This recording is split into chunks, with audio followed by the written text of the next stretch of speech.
stakeholders for quick and effective disaster response. Literature on flood risk management in Indonesia is scanty. Flood management aspects are poorly debated and assessed through different research and evaluation techniques. In the next slides, we talk about all other shortcomings in the disaster management framework of other countries in Asia without mentioning their name. In most disaster response policies focus on the emergency response instead of risk mitigation in advance. The focus of the actions is contingent on the incidence of significant loss, while it fails to envision ex-ante prevention of possible future disasters. In addition, flood risk planning has rarely been integrated into the country's development policy. As noted by some researchers, crisis management in most countries is limited to only rescue and relief, whereas no systematic efforts have been undertaken to improve the ability and participation of flood-prone communities. The integration of flood maps into the flood management mechanism has been almost non-existent. The national water policies are still in draft form, and they do not present concrete principles for flood management, focusing mainly on traditional options. The provisions of water-related legislation on the issues of irrigation, drainage, and flooding mostly overlap with each other, causing disruptions in their implementation. The ad hoc nature of plans and policies also fails to facilitate integrated water resources management and hence integrated flood management. The country's flood mitigation efforts mainly revolve around structural measures with a dearth of soft measures such as insurance and early warning, which will be discussed later in this session in the other slides. The country's flood mitigation efforts mainly revolve around structural measures, with a dearth of soft measures such as insurance and early warnings. Limitations in actions such as flood forecasting and flood warning systems have left the countries vulnerable to disastrous flooding events. Despite the increasing catastrophic flood events, the management of relief actions and sustained recovery after flooding events remains far from ideal due to governance issues, stemming from fuzzy institutional coordination and weaker accountability checks in ensuring resilience and vulnerability control. Okay, now let's review the most important and major Asian country challenges that we have mentioned in this session related to flood management.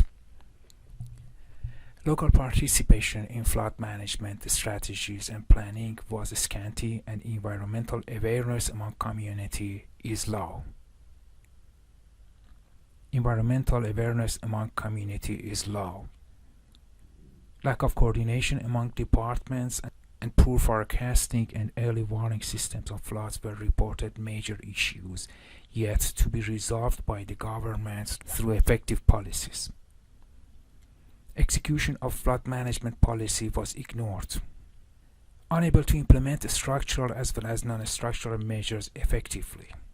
Lack of concrete policy followed by law and legislation on floods management. And inadequate financial assistance, funds provision, and guidance has been seen as constraining factor in flood management. Here are the actions that should be given more attention by Asian governments are mentioned. Disaster management in educational curriculum should be included for public awareness. Governments would have to approve more funds and arrange community-level trainings for the guidance of community on risk management. Increased forestation has been a natural barrier against flood prevalence. However, socioeconomic development is still questionable, and the need is to strengthen socioeconomic condition of communities and enrich them with local indigenous knowledge to tackle floods. Increased focus on research regarding floods management could disclose existing gaps among communities in front. More research should be conducted which could help policymakers and practitioners in engineering best models. Improving local knowledge on disaster management should be included in policy. For the best outcome, countries would have to add social research in policy formulation. And for sustainable management of floods across Asia, it is imperative to develop cross-country linkage and coordination in policy formulation and planning. Mutual financial assistance and technology sharing could support flood management initiatives. And Asia countries would have to focus on cross-country research on policies, assessment, and mitigation of flood risks. It is admitted that Asia is most vulnerable region across the world, and this vulnerability may surpass with the passage of time. Climate of Asian region is already posing abrupt and abnormal variations which are backing the natural disasters.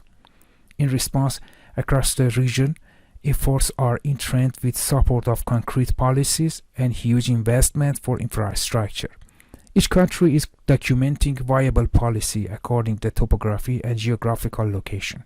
But still efforts are inadequate and disasters are occurring frequently. Hence, entire Asian region would have to rethink their policies and redefine their actions based on cross-country cooperation for sustainability.